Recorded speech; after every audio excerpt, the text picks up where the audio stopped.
Captain Marcus Webb stood in the center of the Zereth Imperial Palace courtyard and felt very small. The palace was made of crystal that looked like it had grown from the ground itself, towering high above his head. The walls caught the light and threw it in 1,000 directions, creating rainbows that made his eyes hurt if he looked too long. This was his job. He was humanity's first official envoy to the Zereth Empire. 6 months of training had prepared him for this moment. 6 months of learning their language, studying their customs, and understanding their way of thinking. But nothing had truly prepared him for how alien everything felt. The Zereth moved through the courtyard like living crystals. Their bodies were not flesh like humans. They were solid structures of compressed minerals and something that looked almost like glass, yet they moved with perfect grace. Their eyes were the strangest part. They had no pupils or irises. Instead, their entire eyes seemed to be a swirling pattern of light and color that changed as they thought.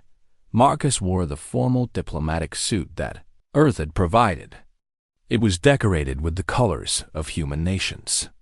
Blue, red, and white stripes ran down his sides. He felt overdressed and clumsy next to the elegant Zereth, who seemed to need no clothing at all. "Captain Webb," a voice called out. Marcus turned to see a Zereth official approaching. Her name was Priestess Mara, and she was responsible for overseeing the human delegation. "The princess arrives soon. You will stand here and greet her with respect. You will bow when she approaches. You will not speak unless she speaks to you first. Do you understand these things?" Marcus nodded. He had studied this protocol for weeks. "I understand, Priestess Mara." The official examined him with those swirling eyes. He could see disappointment in her gaze. The Zereth thought humans were primitive. They had technology that made Earth's greatest achievements look like children's toys. To them, humans were curiosities. Interesting perhaps, but ultimately inferior. The courtyard grew quiet. Servants moved about, preparing the area for the princess's arrival. Marcus noticed something that made him uncomfortable. The usual palace guards were not in their normal positions. He had studied the palace layout carefully. He knew where they should be. But today, several groups were missing. Also, there were servants in the upper galleries who did not belong there. Marcus had learned to read faces and body language in his military career. These people were nervous. Their movements were careful and controlled.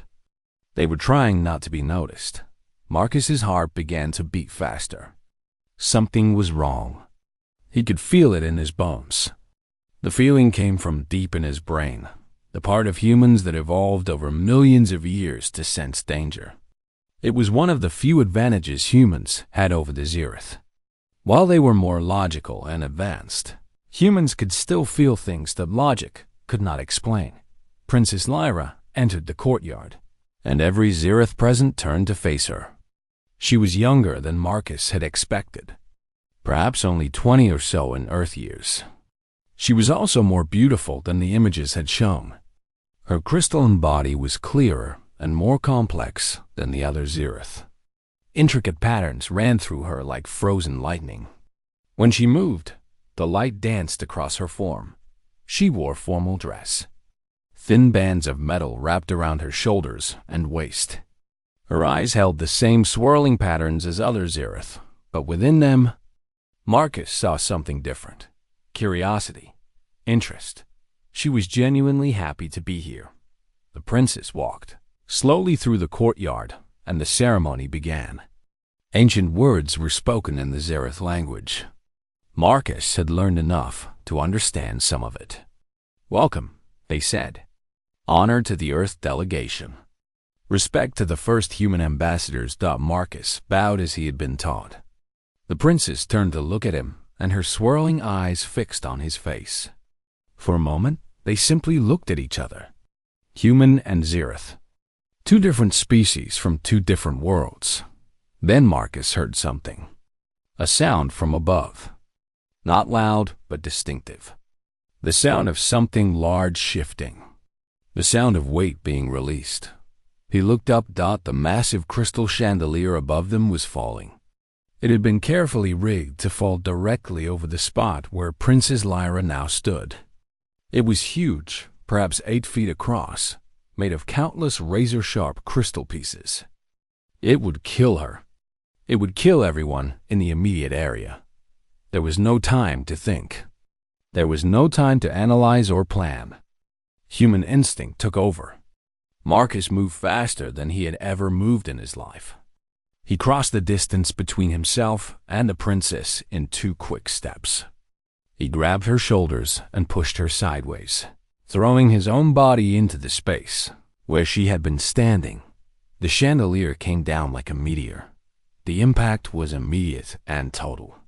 Sharp crystal shards cut through Marcus's skin like daggers. He felt pain explode through his entire body. His shoulder was torn open. Crystal drove through his ribs. His leg was cut deeply. Blood poured from 100 wounds. He screamed. He could not help it. The pain was too great to hold inside. He hit the ground hard, and the world became a blur of sound and sensation. Screaming filled the courtyard. Not just from him. The Zirith were calling out in alarm. Guards were shouting. Something large had happened. Something impossible. Through the pain, Marcus felt cold. His blood was pooling beneath him. He had been hit badly. Really badly. The kind of injury that humans did not often survive. His vision was starting to go dark around the edges, but before the darkness took him, he felt something touch his face. A hand. A crystalline hand, smooth and cool. Princess Lyra was kneeling beside him, her eyes swirling with colors he had never seen before. Colors that looked almost like they were crying. Her mouth was moving, speaking words, but Marcus could not hear them over the ringing in his ears. Then the Zirith medical teams arrived, and everything became confused and painful. They lifted him onto something flat and hard. They were shouting things at each other in their language. Voices filled with alarm and something else. Something that might have been respect. As they carry him away. Marcus caught one last glimpse of Princess Lyra. She was standing in the middle of the courtyard, surrounded by Zirith officials who were all speaking urgently. Her eyes never left Marcus's face. He had just made first contact with an alien princess in the most human way possible. He had saved her life by putting his own in danger. And in that moment, everything between their 2 species was about to change forever. The medical chamber smelled like nothing Marcus had ever experienced before. There was no antiseptic smell or clean hospital scent. Instead, there was something sharp and metallic, something that made his sinuses burn. The light in the room came from the walls themselves, a soft blue glow that seemed to come from everywhere and nowhere at once. Marcus lay on a platform that was neither hard nor soft. It felt like lying on warm water that never moved. Medical instruments floated around him, tiny things that looked like insects made of light. They buzzed and moved with purpose, scanning his body, examining his wounds. Zirith doctors moved around him with precision and efficiency. They communicated with each other through a series of tones and harmonic sounds. No words were spoken. They seemed to communicate through a kind of telepathy or vibration that Marcus could not understand. Occasionally, they would stop and examine some part of his body with great interest. "This cardiovascular system is remarkable," one of the doctors said in the Zirith language. Her voice was like wind chimes. "The heart pumps continuously. The blood circulates with incredible efficiency. How does such a primitive creature survive?" Another doctor moved to examine Marcus's leg. The wound there was deep. Crystal had cut straight through muscle and nearly reached bone. The soft tissue repair mechanisms are surprising. This one shows no signs of systemic shock, despite the volume of blood loss. The body is resisting death with significant force. Marcus tried to move, but his body would not obey. He was paralyzed, either by the injuries or by whatever medical technology they had put him in. He could see everything and hear everything, but he could not move or speak clearly. Time passed in strange ways. Sometimes it felt like hours. Sometimes it felt like minutes. The blue light never changed. The doctors came and went. They treated his wounds with technologies that made no sense. A beam of light would touch his skin, and he would feel burning pain. Then the pain would fade, and the wound would be smaller. Days passed, or what felt like days. Marcus began to lose track of time. On what he thought was the fourth day, someone new entered the medical chamber. Marcus recognized her immediately. Princess Lyra. She moved with the same grace as all Xerath, but something about her was different. She came alone, without guards or servants. She walked to the platform where Marcus lay and looked down at him with those swirling eyes. For a long moment she said nothing. "Can you hear me?" she asked in English. Her accent was strange, but her words were clear. Marcus tried to speak. His throat was dry and damaged, but he managed one word. "Yes." The princess made a sound that might have been satisfaction. "I am told you will survive. The doctors did not believe you would. They said your species was too fragile. Os. They said your body could not tolerate such injuries. But you are alive." She reached down and touched his hand. Her crystalline fingers were cool against his skin. "Why did you do it? My security could have protected me. Why did you put yourself in danger for someone you do not know?" Marcus wanted to answer. He wanted to explain that it was instinct, that humans were built to protect others, that sacrifice was part of what made them human. But the words were hard to form. "You were worth saving," he managed to say. Something changed in the princess's eyes. The colors swirled faster, creating new patterns. "I do not understand this. We are not the same species. I am superior in every measurable way. You risked death for me. This is not logical." "No," Marcus agreed. "It is not logical. It is human." The princess visited him again the next day, and the day after that. Each time she came, she asked him questions. Questions about Earth, about humans, about why he had done what he did. Marcus answered as best he could, his voice growing stronger each day. He told her about Earth, about how it was a harsh place compared to the Xerath homeworld, about how humans evolved on a planet that tried to kill them. Predators hunted them. The weather could destroy them. Food was difficult to find. The very gravity of Earth was stronger than what the Xerath lived with. Humans had to be tough to survive. "We learned to work together," Marcus explained during one of her visits. "Alone, a human is weak. But together, we are strong. We protect each other. We die for each other. It is not logic. It is survival." The princess seemed puzzled. "But you are still weak. Even together. Our technology is superior. Our bodies are stronger. Our minds can process information faster than yours." "Maybe," Marcus said. "But we do not give up. We keep fighting even when we know we cannot win. We care about things beyond ourselves. We love. We sacrifice.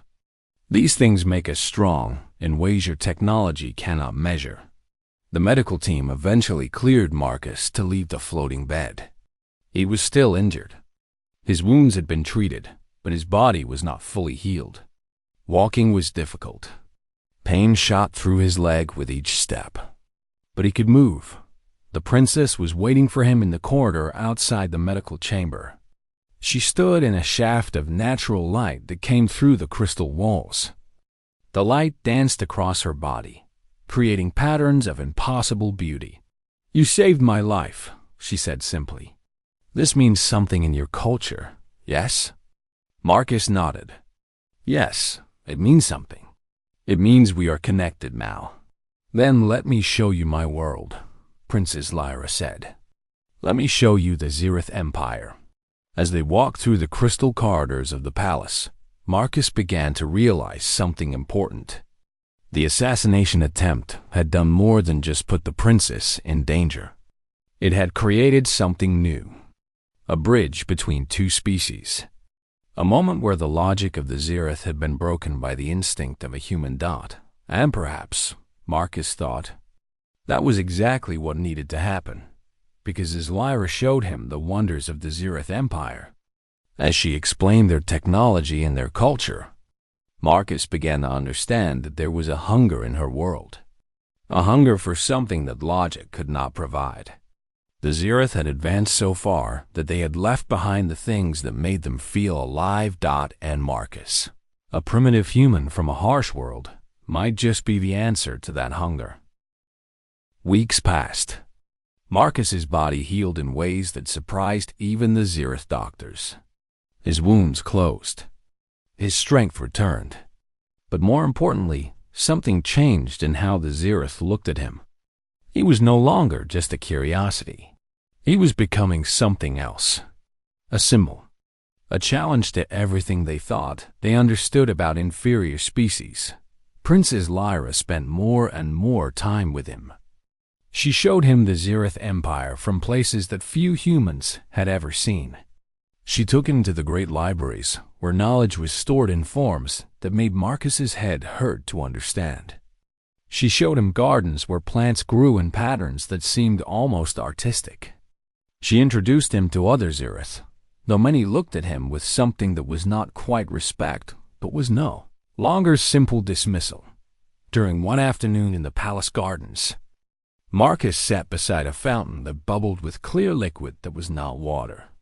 The gardens were at the top of the palace, high enough that he could see the crystalline towers of the Zereth cities spread out below. "Tell me about love," Princess Lyra said suddenly. She sat beside him, her crystalline body catching the light in new ways. Marcus was startled by the question. "What do you mean?" "I have been studying human history," she explained. "Your species seems to place great importance on something you call love. You write poetry about it. You wage wars because of it. You die for it. I do not understand why an emotion would be so important." Marcus thought for a moment.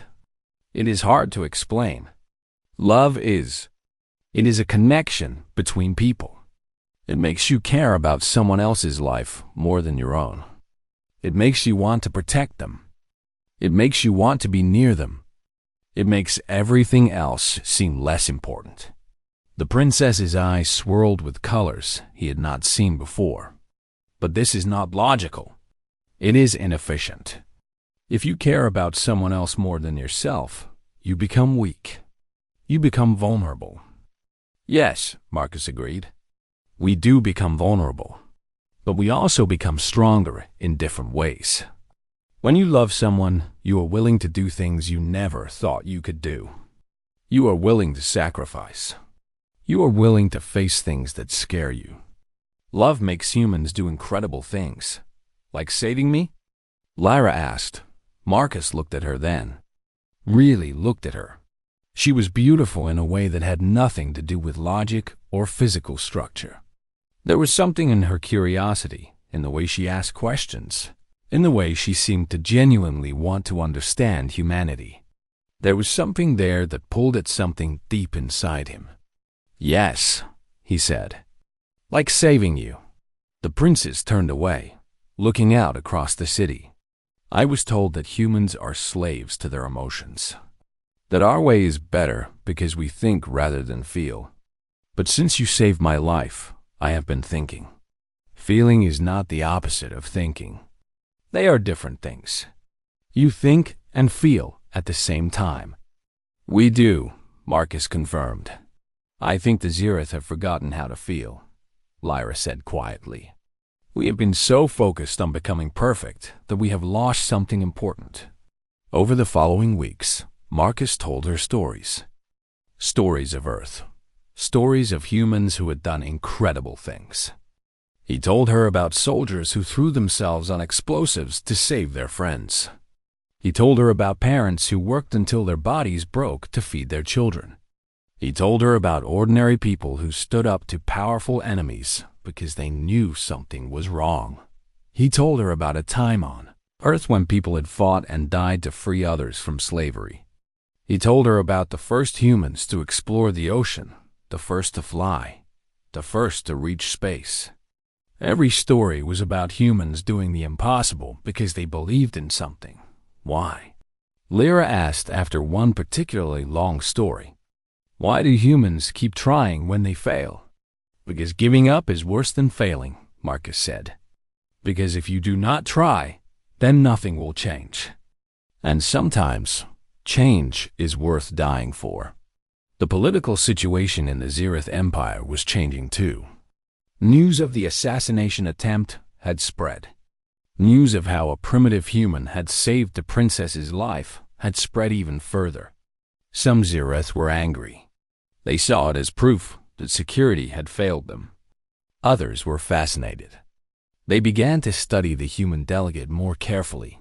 Then, one evening, Marcus was summoned to meet with Emperor Zek, the ruler of the entire Zirith Empire. The Emperor's chamber was enormous. The walls were made of the clearest crystal Marcus had ever seen. The floor was perfectly smooth. The Emperor himself stood on a raised platform, and he was more impressive than any Zirith Marcus had yet encountered. "Captain Marcus Webb," the Emperor said, and his voice seemed to come from everywhere at once. "You saved my daughter's life. The Zirith Empire is in your debt." Marcus bowed, as was proper. "I did what I had to do, sir. I would do it again." "That is precisely what interests me," the Emperor said. He came down from his platform and walked toward Marcus. His eyes swirled with complex patterns. Most beings act from self-interest. They preserve themselves first. But you did not. You risked death for a stranger. Why? Marcus chose his words carefully. This was the moment that would define everything that came after. Because some things are worth more than safety. Because my people learned long ago that honor and loyalty matter. Because protecting those who cannot protect themselves is what makes us human. The Emperor was quiet for a very long time. On Earth you have wars, yes? You have violence and suffering. Yet you also have this capacity for sacrifice. This is a contradiction. Yes, sir, Marcus agreed. We are not perfect. We fight each other. We make terrible mistakes. But we also try to do better. We believe that people matter. We believe that life should be protected. Sometimes we fail, but we never stop trying. The Emperor returned to his platform. The Zirith have conquered much. We have built great things. But perhaps we have lost something in the process. Perhaps this quality you have, this willingness to sacrifice, is more valuable than I realized. He looked down at Marcus from his great height. You will remain here as Earth's ambassador. I will allow more contact between our peoples. And maybe, through this contact, both of our species will learn to become better than we are. As Marcus left the Emperor's chamber, he felt the weight of what had just happened. He was no longer just a survivor. He was now an official bridge between two worlds. And the bridge had been built on the foundation of one human's simple choice to save someone who deserved saving. The announcement came 3 months after Marcus's meeting with Emperor Zek. A formal alliance between Earth and the Zirith Empire would be established. Not based on military necessity or economic benefit alone, but on shared values and mutual respect. It was a historic moment. For the first time, two intelligent species were choosing to come together not as conqueror and conquered, but as equals. The Zirith Empire celebrated. But not everyone was happy. Not everyone wanted change. The purifiers still existed. They had gone underground after the first assassination attempt, but they had not disappeared. They had spent weeks planning something new. Something that would break the alliance before it could even truly begin. On a night when the palace was less heavily guarded, the purifiers made their move. They infiltrated the residential chambers where Princess Lyra slept. They came through secret passages in the crystal walls. They came armed with weapons that looked like nothing Marcus had ever seen. But Princess Lyra was not alone. Marcus had insisted on increased security despite the official peace. He slept in a chamber near hers. When the alarm sounded, he woke immediately. He found Lyra being dragged away by 3 Xerath soldiers. She was fighting, but the purifiers had weapons and training. Without thinking, Marcus grabbed the first weapon he could find, an ornamental blade from the wall, and charged. What happened next was pure instinct. Marcus had military training, but the Xerath soldiers had technology. Yet technology could be fought with speed and cunning. Marcus did not try to beat them with strength. Instead, he used his knowledge of human physics. He threw his body at them in angles they did not expect. He used his lower center of gravity to knock them off balance. He moved in ways that seemed random, but were actually calculated to confuse opponents. One purifier went down. Then another. The third tried to drag the princess out of the chamber, but Marcus tackled him from behind. They crashed through the crystal wall of the chamber and fell into a water feature below. Marcus hit the water hard. Pain exploded through his healing body, but adrenaline kept him fighting. He grabbed the purifier and held him under, using every technique he had learned in combat training. The Xerath soldiers struggled, but human determination was a terrible thing when focused entirely on saving someone's life. The purifier went still. Marcus pulled Lyra from the water. He was bleeding again. His old wounds had torn open. New injuries were forming. But the princess was alive and safe. The palace guards arrived moments later. What they found was a revelation. A human, wounded and exhausted, standing over fallen Xerath soldiers, protecting the princess with his own body once again. This time, literally standing between her and danger. "Secure the princess," Marcus commanded, using the tone of someone who was used to being obeyed. The guards responded automatically, moving Lyra to safety. Get medical teams, now. As he collapsed, Marcus saw Lyra's face. Her crystalline features were sharp with fear and concern. Her eyes swirled with emotions he now understood. She cared about him. She had never said it, but he could see it written in every color of her eyes. When Marcus woke up, he was in the medical chamber again. The doctors had worked through the night to repair his body. Again, the human body was remarkable. They said, again. It seemed almost impossible that one creature could survive so much damage and keep coming back. This time, when he was well enough to leave, the Xerath Empire was transformed. The purifiers had tried to kidnap the princess and frame humans for the crime, but they had failed, and the failure had exposed their entire operation. Dozens of Xerath officials were arrested. The purifier ideology was declared illegal. The attempt to break the alliance had done the opposite. It had strengthened it.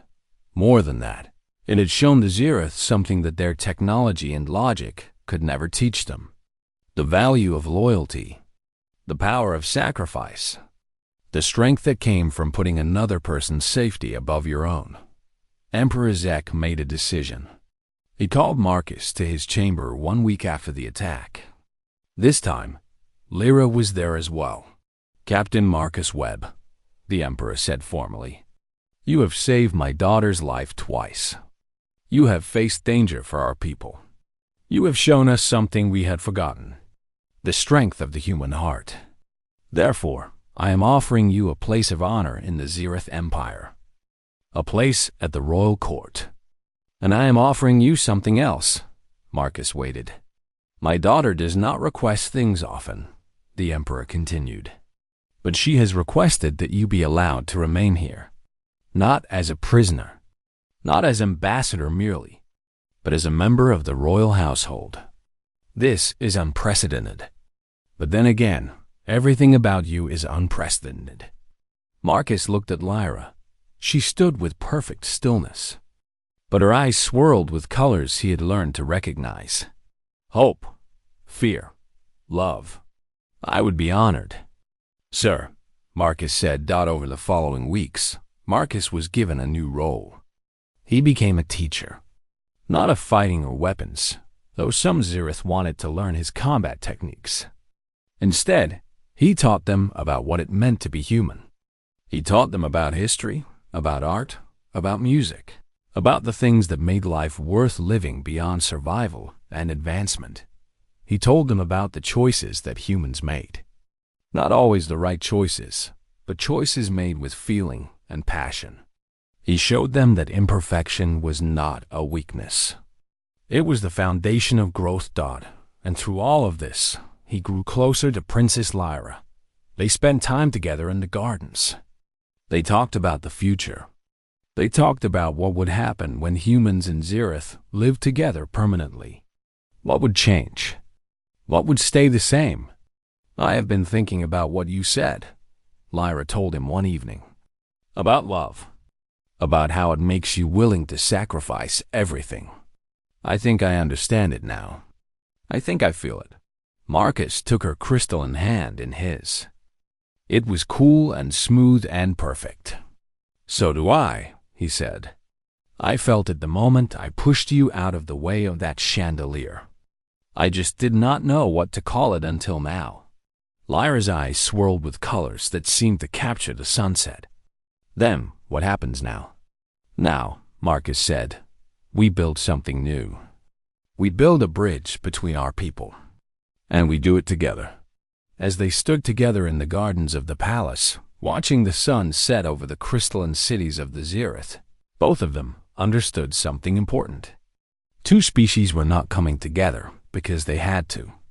They were coming together because they chose to. Because one human had saved a princess. And that princess had chosen to see the value in a primitive creature from a harsh world. Sometimes, that was all it took to change everything. The celebration filled the grand hall of the Zirith Imperial Palace. Thousands of beings had gathered from across the Empire and from Earth itself. Delegates from every human nation had made the long journey through space to witness this moment. It was history. It was the day when two species officially became one unified alliance. But more than that, it was a celebration of something personal. Something that no one had expected. Something that had grown from sacrifice and understanding. Marcus stood in a chamber off to the side of the grand hall, waiting. He wore formal clothing from Earth, but it had been modified by Zirith artisans. It was now woven with threads of crystal that caught the light. It was still human, but it was also Zirith. It was a blend of both worlds. His body carried the scars of everything that had happened. The assassination attempt, the rescue, the wounds that would never fully heal, the crystal shards that had been embedded in his body and could not be removed. They were part of him now, part of what made him the bridge between two worlds. An attendant came to him. She's ready, the attendant said. Marcus stood. He took a breath. He was nervous in a way that no combat had ever made him nervous. This was more important than any battle. This was the moment that would define his entire life. He walked into the grand hall. The crowd went silent. Thousands of voices all stopped at the same moment. Everyone turned to look at him. They watched as Marcus walked to the center of the hall.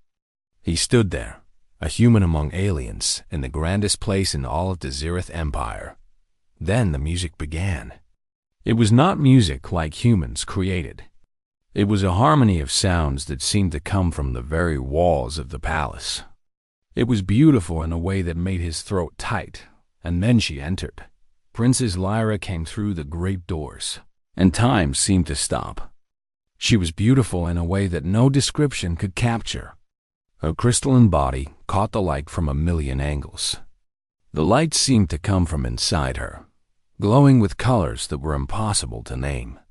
Her eyes swirled with every color that existed, and within them, Marcus could see something that made his heart stop. She was looking at him. Only at him. Everything else in the hall faded away. The crowd, the music, the ceremony, the importance of the moment. There was just Marcus and Lyra, a human and a Xerath. Two different species who had chosen to stand together. She walked toward him slowly. Every step was perfect. Every movement was graceful. But her eyes never left his face. When she reached him, she stopped. They stood facing each other. Across the space between them was more than just distance. There were years of evolution. There were the differences between their species. There was the logic of the Xerath and the emotion of humanity. There was everything that should have kept them apart. But also, there was love. Emperor Zek stepped forward. His voice filled the hall. My daughter, Princess Lyra of the Xerath Empire, and Captain Marcus Webb of Earth, you have chosen to bind your lives together. You have chosen to be a symbol of the alliance between our peoples. Do you accept this responsibility? Lyra answered first. I accept. I accept because Marcus has shown me that there is more to existence than logic and advancement. He has shown me that feeling, that sacrifice, that love are not weaknesses. They are strengths. They are what make life worth living. She reached out and took Marcus's hand.